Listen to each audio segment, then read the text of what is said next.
c'est des pays africains qui veulent jouer au cheval de Troie. Il n'y a pas de teinture africaine. Attends, Gilles, est-ce que tu crois qu'aujourd'hui, la France peut retourner conquérir le Laos, conquérir le Cambodge? Elle peut retourner conquérir le Vietnam?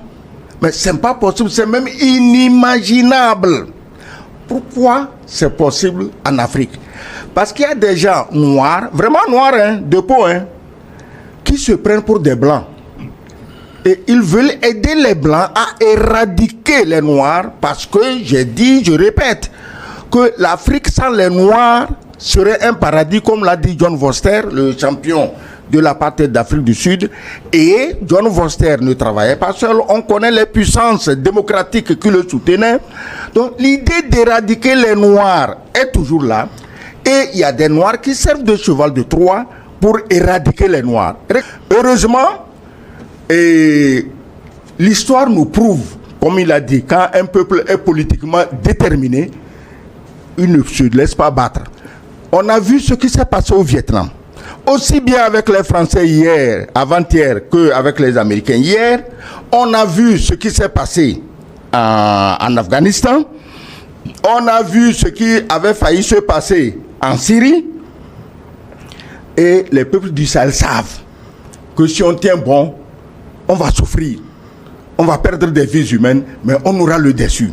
Parce que je dis, l'AES, c'est plus de 2 700 000 km².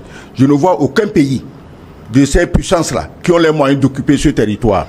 Tu ne vois pas que c'est un scandale, c'est une honte que, après ce massacre contre l'armée malienne, que le Mali dénonce l'ambassadeur de l'Ukraine et qui réagit, c'est la Suède.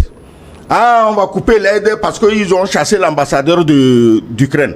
Tu vois que c'est une internationale terroriste. Avant, les pays nordiques étaient connus pour leur sagesse, hein, pour leur modération, pour leur sens de mesure.